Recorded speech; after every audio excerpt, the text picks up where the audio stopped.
When police mocked a black man for reporting a crime, they didn't realize they were laughing at the undercover FBI agent investigating them. The glass door creaked open, letting in a burst of humid Georgia air as Marcus Boyd stepped into the precinct lobby. It was small, outdated, linoleum floors scuffed from years of wear, a vending machine humming in the corner, and the faint smell of burnt coffee lingering in the air. Marcus didn't rush. He walked in slow, casual. Jeans, hoodie, a plain black ball cap pulled low.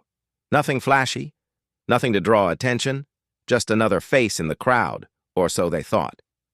Behind the front desk, a white officer with a thick mustache glanced up, barely registering Marcus before returning to the screen in front of him. A second officer leaned against the back wall, arms crossed, chuckling at something on his phone. "Can I help you?" the desk officer asked, monotone, not even bothering to sit up straight. Marcus nodded politely. "Yeah, I'd like to report something. Saw some activity I think y'all should know about. Might be trafficking." That got a flicker of interest, but only a flicker. The officer blinked, then scoffed. "Trafficking?" he repeated, voice tinged with disbelief. "You mean, like, human trafficking?" Marcus nodded again. "Yes, sir. Abandoned warehouse off Highway 9. Vans, cash, people coming in and out, no plates. I've seen them at least 3 times this week." The second officer finally looked up. He was younger, mid-30s maybe, chewing gum like he had all day. "Let me guess," he said, grinning. "They told you they were selling Girl Scout cookies?" A burst of laughter followed, from both of them. Marcus stood still, calm, eyes sharp, taking in every detail, the nameplate that read Deputy Langford, the glint of a body cam turned off, the radio chatter in the background. Langford chuckled and shook his head. "Son, you know how many tips like this we get? Most of them turn out to be nothing. You sure you didn't just see a couple folks moving furniture?" Marcus smiled slightly. Not at the joke, at the confirmation. "Pretty sure it wasn't furniture," he said, voice even. Langford leaned back in his chair, sizing him up. "Look, if you're that worried, call the tip line. Or maybe just keep to your side of town." The room went quiet for a beat. Marcus took a step back, still polite, still composed. "Appreciate your time," he said. He turned, walking slowly toward the exit. Behind him, the laughter resumed, low, dismissive, careless. As he stepped outside, Marcus pulled out his phone. No expression, no anger, just a quiet murmur as he lifted it to his ear. "This is Boyd. Phase 1's done. They failed." Marcus leaned against the counter, his tone steady, eyes focused. "Black van? No plates? 3 nights in a row, same location. Offloading crates into the warehouse just past the railroad tracks off Highway 9. Saw cash exchanging hands. Something's off." Deputy Langford looked up from his chair, eyebrows raised, mouth twitching like he was holding back a laugh. "You watch too many movies, man," he said, his voice casual and laced with condescension. "Crates? No plates? You sure they weren't shooting a Netflix show?" The younger officer behind him snorted, the gum in his mouth snapping as he turned away, clearly amused. Marcus didn't flinch. "Look, I'm not trying to waste your time. Just thought it was worth reporting." Langford leaned forward, elbows on the desk. "Let me guess. Guys in hoodies, real shady looking, moving boxes under cover of darkness?" He grinned. "You out there with night vision goggles, too?" "I'm out there being a citizen," Marcus replied coolly. "One who thought this might matter." Langford shook his head, reaching for a paper cup of coffee gone cold. "Look, man, this ain't the movies. We've got real crimes to handle. You didn't see anything worth getting worked up over. Probably just some contractors moving supplies, that's all." The younger officer chimed in again, not even looking at Marcus. "Or maybe it's just Amazon making sketchy deliveries." More laughter. Marcus paused, then nodded once, slowly. "All right," he said. "Appreciate your time." He turned to leave, walking calmly through the narrow lobby. The door clicked shut behind him, cutting off the chuckles still echoing from inside. Outside, the sky was fading into early evening, casting long shadows across the nearly empty parking lot. The air was thick, the heat of the day still clinging to the pavement. Marcus made his way to the edge of the sidewalk, pulled out his phone, and dialed. It rang once. "They took the bait," he said quietly. "Phase 1 complete." He didn't wait for a response, just ended the call, slid the phone into his pocket, and looked back at the precinct through the glass doors. They hadn't seen him. Not really. And that was exactly the point. The door to the black SUV opened with a soft click, and Marcus slid into the passenger seat, shutting it behind him with quiet finality. The interior was cool, a sharp contrast to the lingering heat outside. Screens glowed on the dashboard. Surveillance feeds, audio logs, body cam footage. Agent Tamika Rios didn't look up right away. Her dark eyes were fixed on the tablet in her hand, earbuds in, jaw tight. "They laughed at you," she said finally, pulling one earbud out. "Didn't even try to log the complaint." Marcus leaned back, eyes on the road ahead. "Told you. I didn't even get past the word trafficking before it turned into open mic night." Tamika exhaled through her nose, shaking her head as she scrubbed back through the audio. "Langford, again. Same dismissive tone, same attitude. Just like the last two complaints from black residents that disappeared off the books. They don't even pretend to hide it." Marcus glanced at the rearview camera screen, watching as a patrol car rolled past, its lights off. "How many's that now?" he asked. "Ignored reports." Tamika tapped her tablet, pulling up a list. 17, all filed by people of color, all flagged as unsubstantiated within 24 hours. And 4 of those were tip-offs that later linked to actual busts. Somewhere else, by someone else. "Intel's leaking too," Marcus said. "They're tipping someone off. Might be sloppy, might be deliberate. Either way, it's compromised." Tamika finally looked at him. "And today?" "They failed the test," Marcus said simply. "No protocol, no report, just profiling. I didn't even have to push. They dismissed me before I finished the first sentence." Tamika nodded. "We've got what we need to escalate." Outside, a light breeze stirred the hanging flags above the precinct, making them flutter weakly in the dusk. Inside the SUV, the air was still, focused. "This isn't just lazy police work," Tamika said. "It's cultural, it's systemic, and it's dangerous." Marcus looked over at her, his expression unreadable. "Which makes this more than a sting now." Tamika's eyes narrowed slightly. "It's a reckoning." He gave a slight nod, the kind that said he agreed, and that he was already thinking 2 steps ahead. "I'll go back," he said, "but not as myself next time. Let's set the trap. See who bites." Tamika reached for her encrypted laptop, already typing. "Copy that," she said. "We move to phase 2. The SUV remained parked in the shadows, hidden in plain sight, just like Marcus, and soon the truth wouldn't be. The hum of fluorescent lights buzzed overhead as Marcus walked the corridor of the Atlanta field office, suit jacket over his arm, sleeves rolled, tie loose. It had been a long day, but this part was necessary. This part mattered. He entered the secure room, badge scan lighting green, and the door slid shut behind him with a soft hiss. A large monitor blinked awake as he dropped into the seat, fingers already moving across the keyboard. He opened the report. Subject, Operation Mirror. Status, active, update. Phase 1, complete. He began to type, his words methodical, precise, no embellishments, just facts. Initial walk-in received with derision by Deputies Langford and Morales. No incident report filed. Complaint disregarded. Clear signs of profiling based on appearance and race. He attached the surveillance footage, audio, video, transcripts. Every smirk, every laugh, every moment they dismissed him was now logged, backed up, time-stamped. But Marcus didn't stop there. He opened the hidden file, internal data, unofficial logs, whistleblower tips, complaints never investigated, case after case. He cross-referenced names, patterns formed, familiar ones, false arrests, mostly young black men. Charges later dropped, but not before damage was done.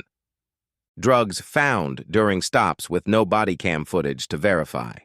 Victims turned suspects, witness statements altered, and most damning, tip-offs that should have triggered action, but somehow leaked, days before real investigations ever started. Tamika had been right. It wasn't incompetence. It was something else, something uglier. He flagged 6 cases, marked for internal review, then opened a secure line to D.C. Agent Boyd here. Sending initial package on mirror. You'll want to see this. He hit send. The data surged through encrypted servers. Invisible, but deadly. Marcus leaned back for a moment, running a hand across his face. This wasn't just about catching street-level criminals anymore. This precinct wasn't a bystander.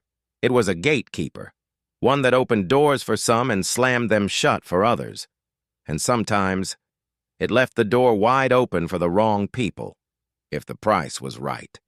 He opened a fresh file labeled simply Internal Corruption Leads.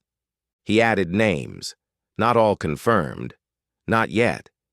But the smoke was there, and Marcus had spent his career learning where to find the fire. The sting wasn't just about the trafficking ring anymore. Now it was about the blue wall that protected it. He closed the file, encrypted the folder, and stood up. The report was in. The wheels were turning. Outside, the city lights flickered in the night. And inside that quiet office, one thing was now certain. This wasn't just a job. It was justice. The warehouse sat at the edge of town, rusted siding and shattered windows painting it as forgotten. But tonight, it was lit just enough to be noticed, just enough to raise questions. Marcus stood in the shadows of an adjacent building, black windbreaker zipped up to his chin, earpiece tucked behind his collar. His breath slowed as he watched the setup unfold. A black sedan pulled up to the loading dock. Out stepped Agent Rios, dressed in all black, hood up. She carried a briefcase, heavy-looking, silver, the kind meant to look expensive and suspicious. She placed it beside a stack of crates, glanced around, then vanished into the darkness. Another agent, stationed inside a delivery van across the street, spoke into the radio. Package placed, camera feeds hot, audio live. Marcus nodded to no one. Time to rattle the cage. He stepped back into the alley, pulled out a prepaid phone, and dialed the local precinct's tip line. A low, disguised voice. I just saw something sketchy at the old Southridge warehouse. People unloading stuff. No plates. Looks like a drug drop. He ended the call before they could ask questions. Then he waited. Inside the surveillance van, screens flickered with live feeds. 4 angles on the warehouse, 2 aimed at the surrounding roadways, and 1 zoomed in on the briefcase. 10 minutes passed. No sirens. No dispatch chatter. Finally, a squad car crept down the road. Headlights off. It slowed near the warehouse, paused for exactly 7 seconds, then drove off. Rios's voice came through the earpiece. No one got out. No visual sweep. Just a drive-by. Marcus stared at the screen, jaw tight. Check phone logs, he said. Let's see if anyone made a call after the tip came in. A moment later, a digital dashboard lit up with records. The precinct's landline showed 1 outbound call, 60 seconds long, made within 5 minutes of the tip. Private number, but traced through FBI systems. It pinged a burner cell known to be linked to a person of interest in the trafficking ring. Rios let out a low whistle. Well, that answers that. Marcus didn't respond right away. He just stared at the timestamp, The sequence, the pattern. They hadn't just ignored the tip, they had warned the target. He stepped out of the alley, the cold wind cutting across his face, and looked back toward the precinct in the distance. The leak wasn't accidental. It was embedded, and now they had proof. The bell above the precinct door gave a tired jingle as Marcus stepped inside again, this time with Agent Rios beside him. She wore a hoodie and jeans, hair pulled back, face set with quiet concern. They looked like siblings, worn, worried, unwelcome. The same tired linoleum floors, same coffee-stained air, same faces behind the desk. Except this time, Sergeant. Donnelly was there, bigger than the others. Chest puffed, salt and pepper buzz cut, mirrored sunglasses still perched on his head indoors like a badge of attitude. He stood leaning against the front counter, arms crossed, sizing them up before a word was said. Marcus stepped forward. "We need to report something," he said calmly. "Our friend's been missing. He was last seen near that warehouse off Highway 9. Tamika added, her voice just shaky enough. "He texted us from there 2 nights ago, said something didn't feel right. We haven't heard from him since." Donnelly let out a low breath, loud enough to signal his lack of interest. He looked them both over, eyes lingering on their clothes, their posture, everything but their words. "Warehouse, huh?" he said. "That place again?" He exchanged a glance with Deputy Langford, who was now lurking behind the desk. Another smirk, another quiet laugh. "We already checked that tip," Donnelly said flatly. "Didn't see anything." Tamika stepped forward. "You just drove by. He could have been inside." "Maybe your friend should have stayed out of trouble," Donnelly cut in, louder now. "Sounds like he was poking his nose somewhere it didn't belong." The room went still. Marcus's eyes locked onto Donnelly's. Calm, steady, unblinking. He didn't raise his voice, didn't flinch, just looked. And in that long, quiet moment, something shifted. Donnelly held the stare for a beat too long before glancing away, just briefly. Langford cleared his throat, filling the silence. "Look, we'll file a report if you want, but don't expect miracles. People disappear for all kinds of reasons." Marcus spoke for the first time in nearly a minute. Voice level, words deliberate. "Yeah, they do." He didn't say more. He didn't have to. Donnelly turned away, muttering something under his breath.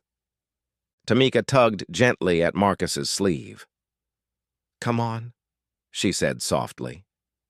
They turned and walked out, the door shutting behind them with a hollow thud. Outside, the air felt thicker, heavier. Tamika glanced at him. "You good?" Marcus nodded once. "We've seen enough." Inside, the laughter started up again, but this time, it wouldn't last. The parking lot was nearly empty when Marcus arrived just after 9. The precinct lights buzzed against the dark, casting pale yellow circles on the concrete. He stepped out of his car slowly, hoodie pulled up, hands in his pockets, and walked toward the front entrance. He didn't go in. He stood off to the side instead, by the bench near the flagpole. Quiet, still, waiting. Inside, he could see them. 2 officers at the desk, one sipping coffee, another flipping through paperwork. He didn't move, didn't speak. Just stood there like any civilian might, unsure of his next step. 10 minutes passed. Then the door swung open and 2 officers stepped out. One was Langford, the other, a younger guy Marcus hadn't seen before.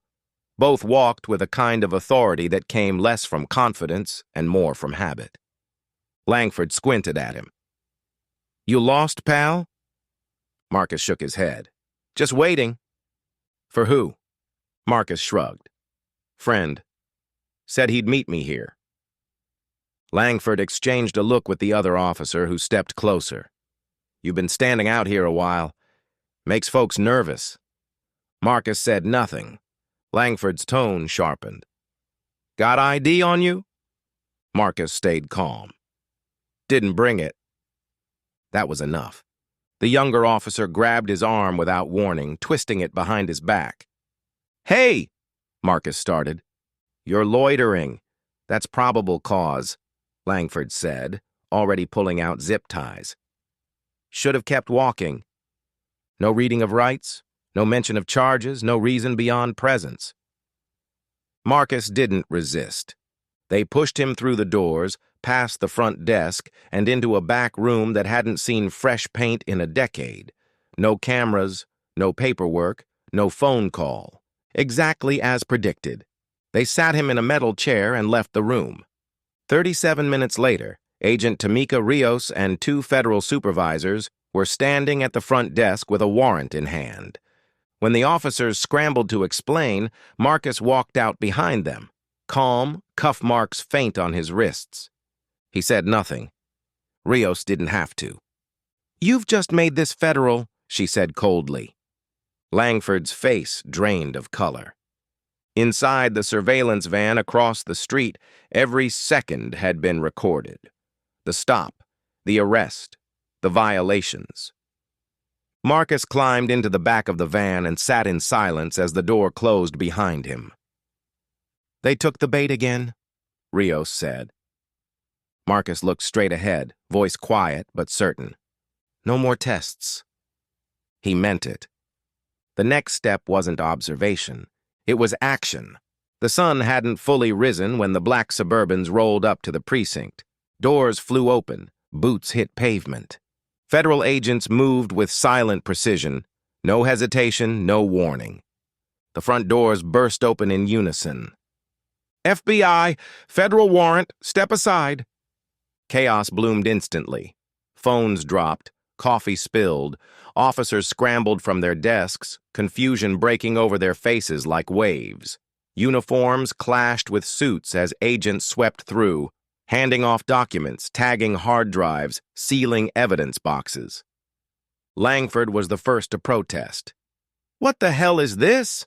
Agent Rios didn't even look at him. "You'll want to sit down for this part." Inside, agents fanned out, heading straight for the server room, the file storage, the unmarked locker in the back hallway they weren't supposed to know about. Laptops were bagged, cell phones collected, documents sealed and signed. Then the room hushed. From outside, a single pair of footsteps approached. Measured. Purposeful. Marcus stepped through the precinct doors. No hoodie this time. He wore a tailored FBI windbreaker over a crisp white shirt, his badge displayed plainly on a lanyard around his neck. Clean-shaven, eyes sharp, calm as ever. He moved through the chaos like it didn't touch him. Sergeant Donnelly stood frozen near the front desk, arms at his sides, jaw tight. His sunglasses, always perched high, now sat lopsided in his shirt pocket. Marcus stopped in front of him. "You remember me?" he asked, his voice even. Donnelly stared, said nothing. "I came in here last week," Marcus continued. "Tried to report a crime. You told me my friend should have stayed out of trouble." He let that sit.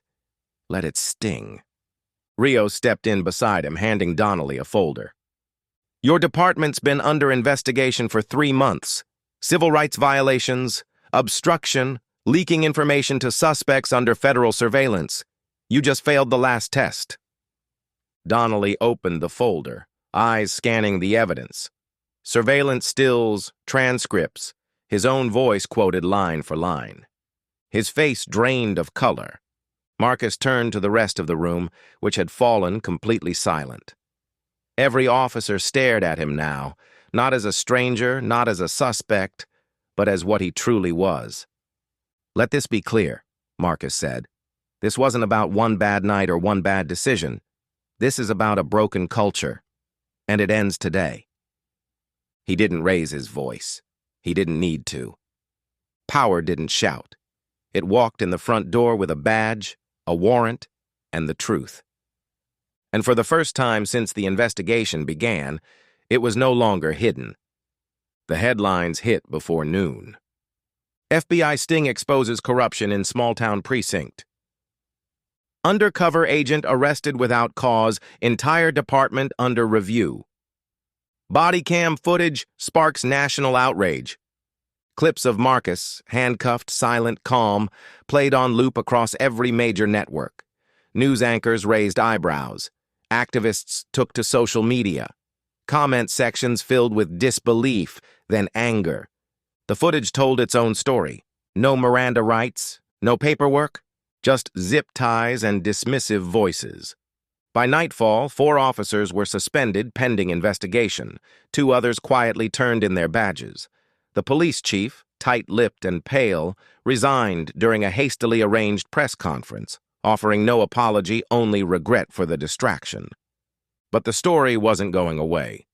The DOJ issued a formal statement. A full historical audit of the department was underway. Complaints previously ignored were being re-examined. Cases dismissed too quickly now reopened. And Marcus? He stood before a sea of microphones, dressed not in a suit, but in the same FBI windbreaker from the day of the raid. Reporters shouted questions as cameras flashed around him. He waited until the noise settled. Then he spoke. "This wasn't just about me," he said, his voice calm, every word deliberate. "This was about what happens when you stop seeing people and start seeing only assumptions." He let the silence fill the space. "When I walked into that precinct, I wasn't asking for special treatment. I was asking to be heard. But what I got was ignored, profiled, and arrested. Not because of what I did, but because of how I looked." A murmur rippled through the crowd. Marcus continued. "This isn't one department. It's not one town. This is a reflection of a larger problem, a system that too often protects itself before it protects the people it serves."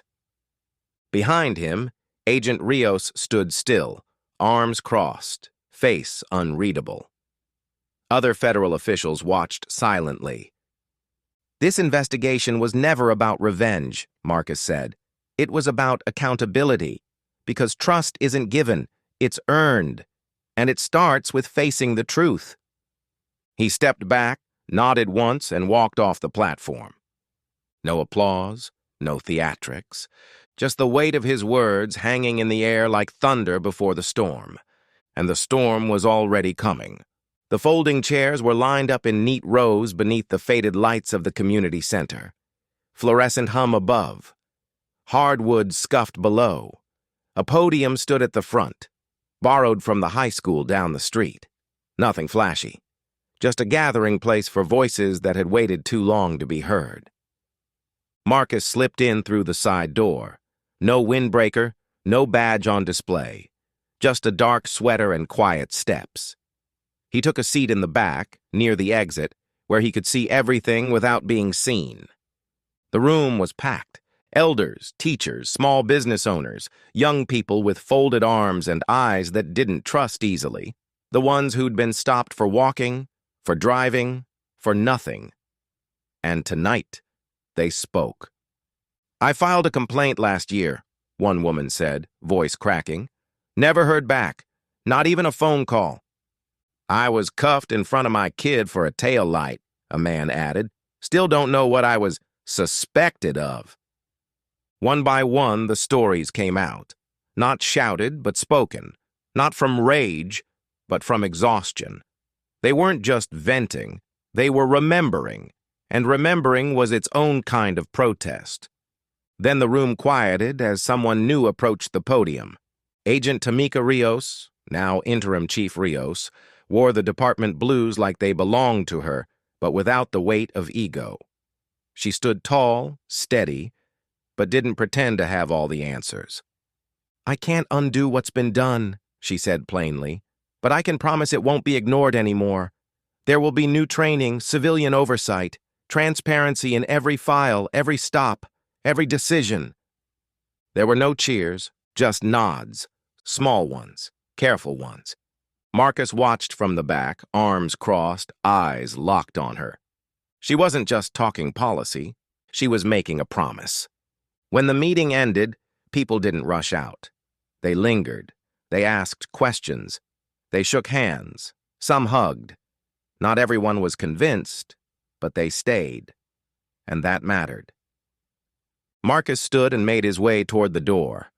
A teenager passed him on the way out, gave him a quick nod, the kind that said, "I saw you. I know who you are." He nodded back.